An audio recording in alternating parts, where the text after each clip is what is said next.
All right. What a start we have had to RevCon so far. We've had Sangram, we've had Jared, we've had Leslie, we just had John Burrows. What a series of presentations and talks. What amazing speakers. What I can tell you right now and promise you is if you expect us to keep at that pace, this is where you will begin being disappointed. In all seriousness, though, I'm bringing on two of my best friends in the space. I love these guys dearly. Adam and Dale both went off on their own and started Revenue Reimagined this year. They're absolutely killing it right now, if you can believe that they actually convince people to pay them. But excited to have you guys on board. It is it's awesome to be here, and let's be clear for 1 second and notice how I had to talk first. One of your best friends and Dale are here. We are one of your favorite people and someone who happens to have crashed the party. But Dale, good to see you, man. Hey, I'm glad you found the video button so we could actually see you now. So as we were doing the pre-piece, Adam could not see. So let's get rolling. Adam could not see for a multitude of reasons, not the least of which is Dale tries to run all things tech here, but he can't. Guys, thank you all, guys and gals. Thank you for joining. I did not know we were following Barrows. That is a very, very hard act to follow. So as Jason said, if you expect to keep up at the pace, you are going to be sorely disappointed because, well, I mean, Dale's here. I am going to curse. I apologize. I do it a lot. But let's rock and roll. My name is Adam J. I am one of the two co-founders of Revenue Reimagined, the better of the two podcast hosts for the Revenue Reimagined podcast. And I guess I'll let Dale introduce himself. Yeah. Hey, guys. Thanks all for joining. We're going to talk a lot about how we can go from founder-led sales to product market fit. Done about 14 different startup companies in 5 different countries, and then I got stuck with Adam. So we're actually stuck in Vegas right now, and it's been interesting. I don't even know what to say to you anymore. Cool. Let's rock and roll. Where do we start? So I think a lot of people now think that to go from founder-led sales to product market fit, all you need to do is go hire a shit ton of salespeople, and things are going to happen. You're going to grow your business, and it's wrong. You got to start with the basics. And the very first thing you need to do is get all that information you can out of the founder's brain. That founder has more knowledge than anyone else at the company, more than any VP of sales that you're going to hire, more than any CMO that you're going to hire, more than when you bring Dale in. You get a lot of knowledge from that founder. And when we're working with founders, when you come in as that first VP of sales or a fractional leader, or maybe you're that first AE or SDR that gets hired, first thing you want to do is pick the founder's brain. They have spent so much time ideating on this product, building this product, and hopefully if they're hiring people, delivering the product. And you got to get that all out. You have to make sure that you are understanding all of the challenges that they've gone through as they're building, with one goal. And what you really want to do, and this is fucking hard, right? You want to replicate that passion and the knowledge that they have on paper so that you could build that scalable, repeatable process that regardless of who you're hiring, when they come in, all of that knowledge is documented so that you could start to build and repeat it over and over and over again. And with that, I'm going to, I guess, let Dale speak. Yeah, this doesn't happen often. So once we get everything kind of out of the founder's head, we want to start with 3 foundational elements that we run. So the first of those foundational elements is really the ICP, the ideal customer profile. This is like super important. Before we think about messaging, actually, we just had a conversation with Jed about this. Before you get to any of the writing of the content, if you really focus in on the ICP, and with your ICP, think about your ICP like a bullseye. So the center of the bullseye is really where you want to focus. Spend a majority of your time getting that really right and strong. You will go outside that bullseye a little bit as you're building it out. Once you have your ICP built, now you're going to bring in your buying persona. So who's going to buy inside that ICP? And we'll dive into each of these a little bit further. Then once you have 1 and 2, now you can build your value proposition. Now you can build your messaging. Now you can build your, what we like to call your Twitter headline. Like how do you articulate that value proposition in a short period of time? What is it we're EA, can doing, you Dale? hit the next slide? Since EA, you gave me control of the slide deck. Can you hit the next slide, EA? Thank you. Appreciate it. So from an ideal customer profile, these are like the companies. So we like to break ICP. We like to break ICP and buying persona out together, separate. So when you're trying to Separate, identify Dale, your separate. separate and together, like they're combined yet separate. So the ICP helps you identify and understand the best way to describe and identify the target market, that centerpiece of the bullseye. So what is a proper ICP? It consists of the following: demographic data, so the industry, size of the company, location, the firmographics of that company, revenue, growth, funding, some of the common challenges and pain points they may have. Like, are they trying to generate more revenue? Are they trying to generate more leads? Are they trying to generate more or reduce expenses? And what are the most valuable parts of your solution would help them build their value proposition? Keep going. With a detailed ICP, now we can start tailoring the messaging, the prospect, the products, and the go-to-market, and then drive into the buying persona. So back over to you, EA. I don't know where I got this nickname, but I think it's funny. Dale does a really good job of reading a slide to you. It's important when you're thinking about your ICP. We've worked with a lot of founders who, if you ask them what their ICP is, they're going to give you some like BS answer of my ICP is mid-market companies who sell B2B SaaS. That is not an ICP, y'all. That is so broad that you are going to be out there pitching to everyone. You have to nuance it down. I'm getting a little error about his internet signal. I'm only hoping that he like fades away. What you see is like, we're like this with customers too. You got to nuance it down. But once you have established that ICP, it's really important that you build that buyer persona. And we found that a lot of founders, even a lot of VPs of sales, even a lot of CROs, make the mistake of lumping these together. They think that an ICP and a buyer persona are very much the same. You'll ask a founder, who's your buyer persona? And you get that same answer. Oh, my buyer persona is B2B founders or B2B companies who sell mid-market B2B SaaS. That is not a buyer persona. That's an ICP. So think of your ICP as the companies you want to target, and your buyer persona is the people within the companies that you want to speak to. Look at that. Said it right there. It's your individual decision maker, right? So what does that buyer persona consist of? There's a few things. What's the job title? The problem with job titles now is they don't really tell you a whole hell of a lot. I know people who are VPs of sales that manage no one. I know. Yeah, look at Adam took a CEO position, and we know he's not a CEO. So I did. I mean, well, and I mean, chief GTM officer is a made-up title, right? Right? Hey. Thank you. Like, there's a chief go-to-market officer. The beauty of the CEO position is someone's got to sign the checks. I don't know. No, I'm kidding. But job title is one that I think you really have to look deeper. The days of being able to say, hey, we're going to go target VPs of sales, or we're going to go target business development directors. You got to get a little bit deeper and start looking into the true role and responsibilities of those folks.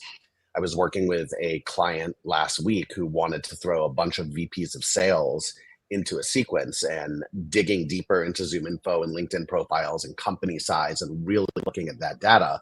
What we realized is we had hundreds of people who legit were VPs of sales that had no buying power whatsoever. And the founder is telling us, well, these are the people, these are the decision makers, right? These are the folks who are going to sign the check. They're not. So you want to look at that role responsibility. You want to look at the size of the company. You want to really understand the goals and challenges of these folks, right? When you're building that buyer persona, how do their goals relate to the problem that you solve? And what are the challenges that you're going to solve?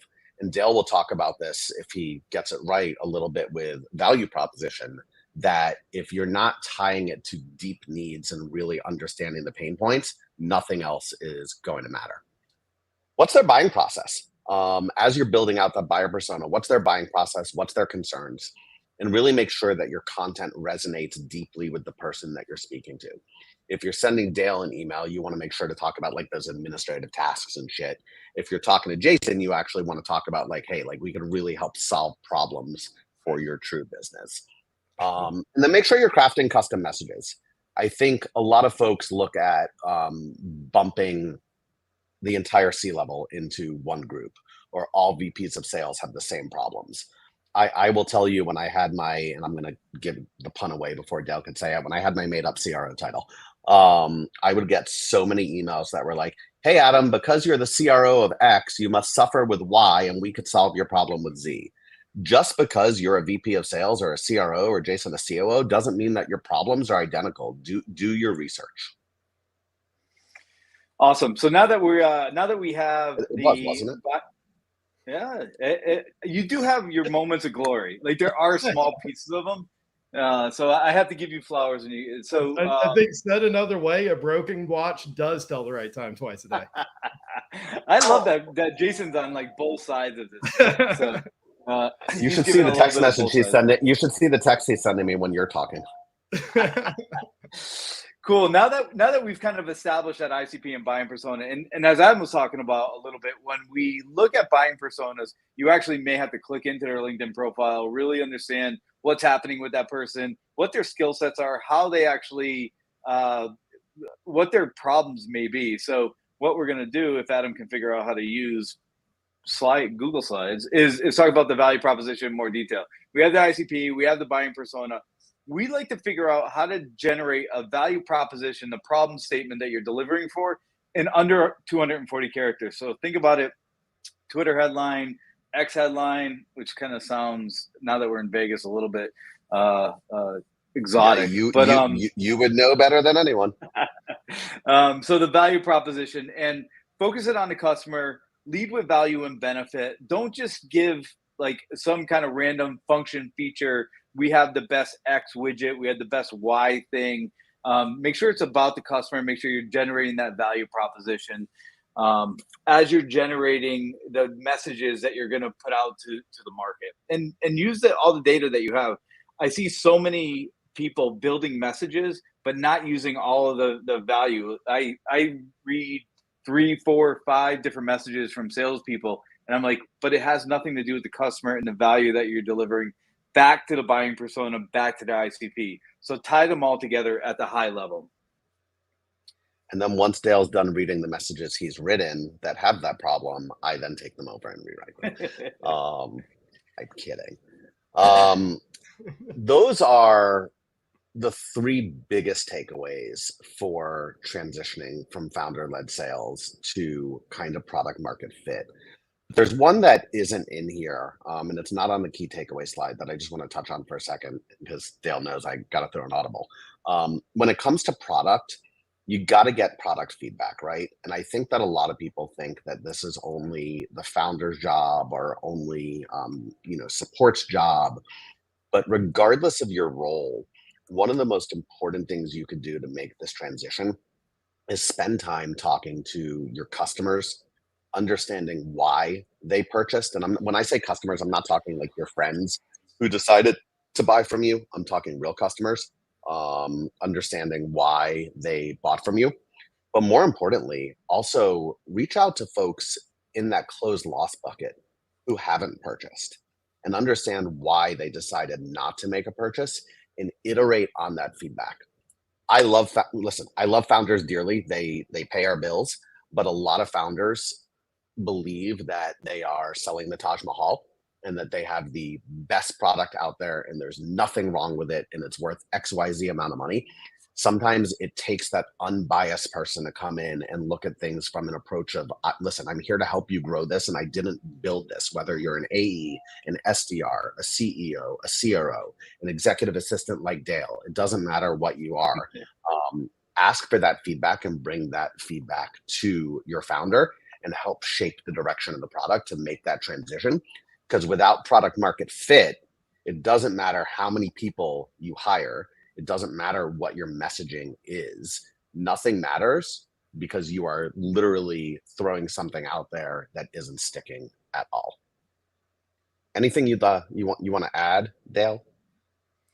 I want to flip it over to Jason. Like, I want to hear Jason's perspective on this value proposition, because you go through a bunch of emails and talk to a bunch of people on these topics. Yeah, absolutely. What Adam said about the feedback loops is absolutely critical. So you need to be in an iterative process. So you look at the data, you try and figure out what trends, what insights you can pull out of it. But those are all, at the end of the day, nothing more than hypotheses. So you're saying the data looks like it may be telling me this. Now you go test that hypothesis, and then you feed that, additional insights and stuff back into your models, back into your value proposition. And it's a never-ending iterative game that you have for that. And so, that's the biggest thing out of that I try and tackle is coming from a data first perspective, and then constantly test and iterate off of it. Yeah. Awesome. Love it. So we'll do some key takeaways real quick, and then we want to give some time. We want to answer some questions that the audience has shared. And we've talked about most of these, but you got to extract everything you can from the founder. And when I say everything, I'm not joking. One of the things that we often joke about with founders is, no matter how small it is, document it. Let your VP of sales, let your CRO, let everyone else figure out what's important and what's not. I don't care if you put it in Notion, my least favorite tool on the planet, if you put it on a napkin, if you put it in Google Drive, if you put it in the Notes app on your phone, you got to document everything out there. Dale. All right.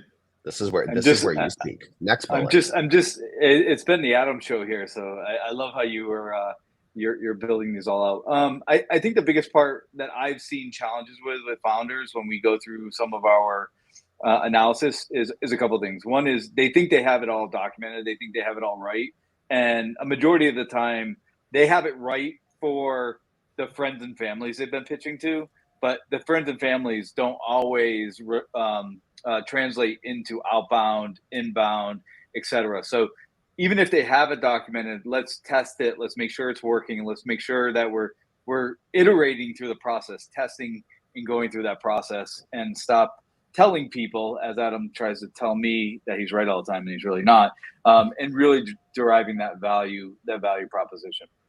So get it all documented, get it in a place that everyone can see it and understand it, and create more enablement throughout the organization. So with that, we have a few questions, which is good. And Jane, you rock, because you always have great questions. But go ahead, Jason. What do you got? Yeah, before we jump into the questions, I've got one to start with you guys. Sure. So you led with, you need to be able to sort of climb inside and pull out all of this information and data out of the founders as far as what their vision was, how they've been successful in doing the founder-led sales they've done to date.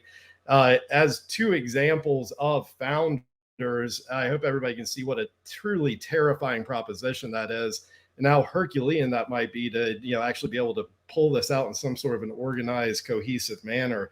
Other than having a bottle of vodka quickly handy, what are your guys' tips on how to approach that, especially given that oftentimes these are some relatively big personalities that you're dealing with whenever you're doing this? And so you've got complexity, you've got lack of clarity, and then you've also got some big personalities, in a lot of cases big egos. Yeah, there's a big ego sitting on the other side of me here. I think it's coming from empathy. Who's in your room? I'm telling your wife. I think it's an empathy thing. They've gone through a lot of these iterations, and you got to really figure out, like, they have been successful in the place that they live. They have a lot of good information. And I think from where we stand, we have to understand that they're trying to just generate revenue.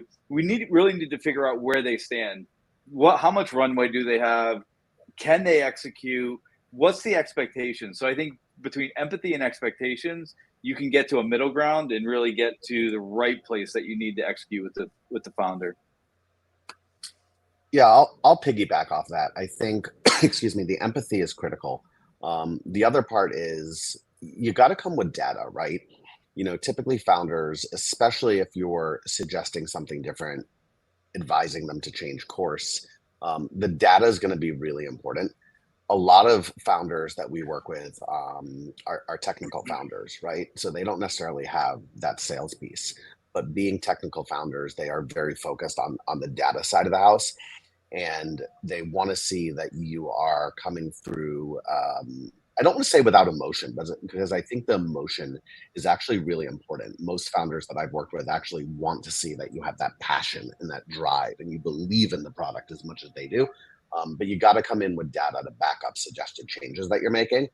Gone are the days of like this gut feeling hunch of like, hey, let's change the entire strategy because I think it's going to work, or it worked for me here.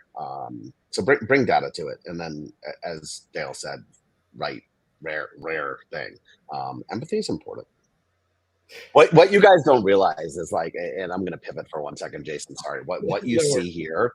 Like, we are this way with customers, and they eat this shit up.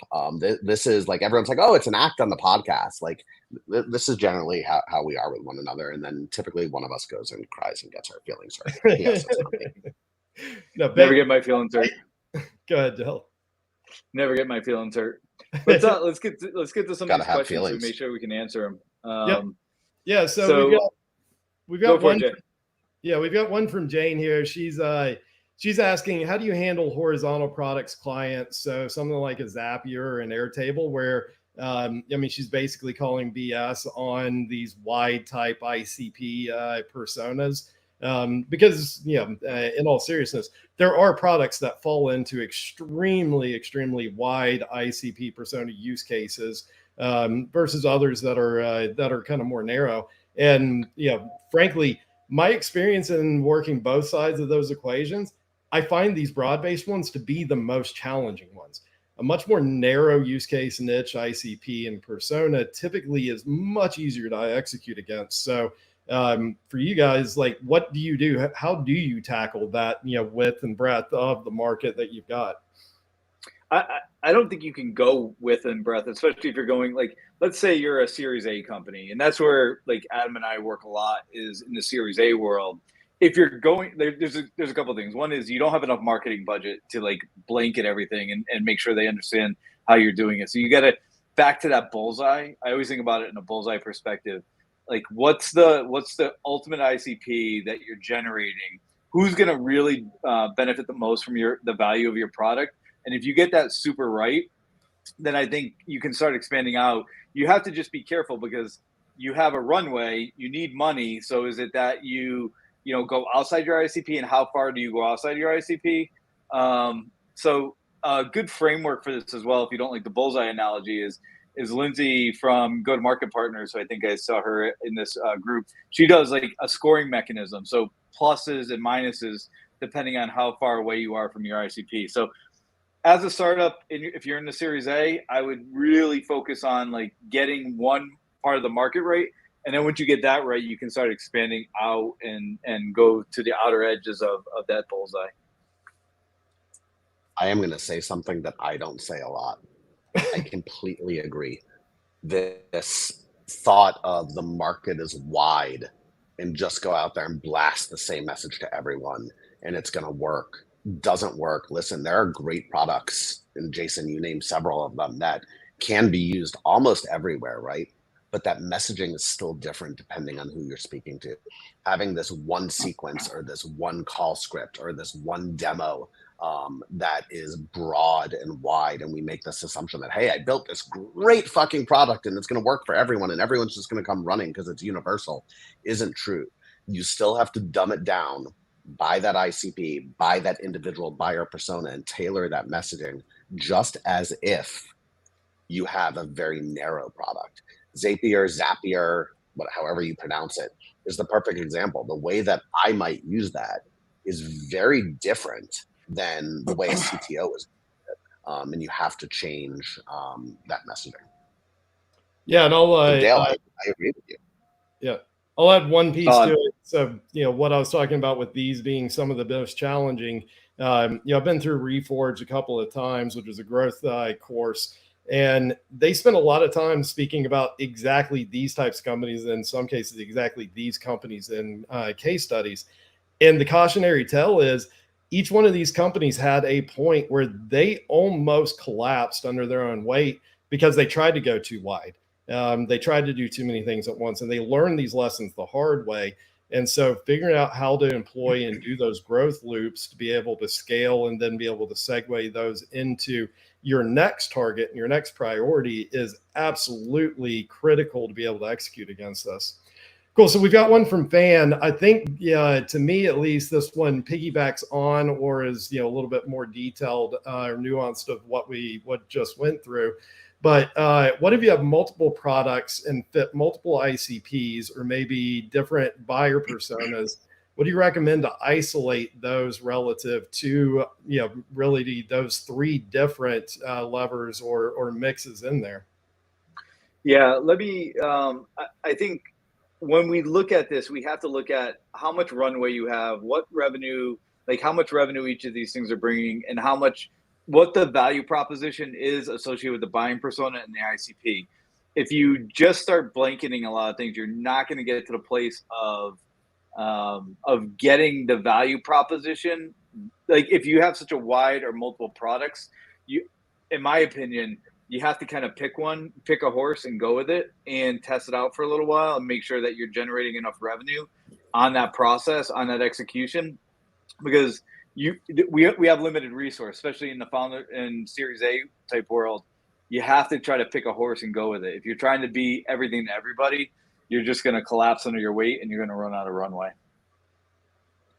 Yeah, I mean that is true no matter how big or how small your business. It's funny, Dale, you and I were just talking about this morning, right? With a prospect that we're working with, whether you're running, a small, consulting company, whether you are a, technical product that is trying to get out much larger, you've got to really know who you're speaking to, what your offer is, in order to make sure that you're tailoring it appropriately.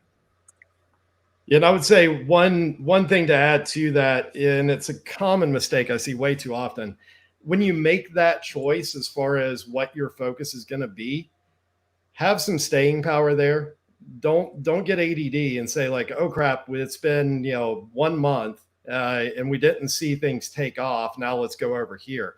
Because it's a recipe for disaster, because you're going to go and you're just going to do a little bit here, a little bit there. Nothing's ever going to have time to get traction or actually start. Good grief. Start actually driving towards any sort of momentum. I've got to stop looking at your guys' chat while I try and speak. All right. So we've got another one here, and I see this one fairly often as well. A lot of times when Lindsay was asking, a lot of times founders get to a place, especially if they're technical founders, they're people that don't have experience in selling, maybe are not super comfortable with selling. They're ready to get out of that sales game as quickly as possible. And so oftentimes that can mean that they try and remove themselves out of that founder-led sales role too quickly. They try and scale the sales team too quickly. One of the biggest ones I've ever seen is early stage startups hiring a VP of sales when they have one account executive. You don't need a VP of sales at that stage. So, what do you do? What do you tell founders that are sort of chomping out of the bit to get out of that role? Yeah, great question. You're right. You don't need a VP of sales that early, and you shouldn't hire one. Typically, when you have Dale, stop chatting. When you have a technical founder that does want to get out of that, you don't want them to remove themselves too early, because again, they have that passion, they have that knowledge. Generally speaking, in that environment, my recommendation would be to bring in a full cycle AE who has actually worked in the startup space before, and have someone like myself, Dale, other fractional leaders out there who can help build that sales playbook, coach and guide not just that AE, but also that technical founder. Because even though they're technical and they want to get out of sales, no matter until you become a super, super big company, there's still going to be times where we're going to need them in the sales process. We need that passion. We need them to talk about what they built and how they built it. So it's surrounding yourself with the right people who could help you more in a fractional sense, who've done this before, who could train that AE who really loves that startup space and has been in that startup space but not hiring that VP of sales and wasting that money. Awesome. Dale, I'm sorry. I'm going to have to let Adam have the last word there. We are at the end of the time. We need to hop over. Next up is Jen Allen's session. You guys are going good again. You had us, and now you're bringing another star. Exactly. I love it. We're the entertainment in between while people take a break. All right, guys. Thanks so much for being on here. This has been a blast. Thanks for having us. All right. Thanks, guys. Bye.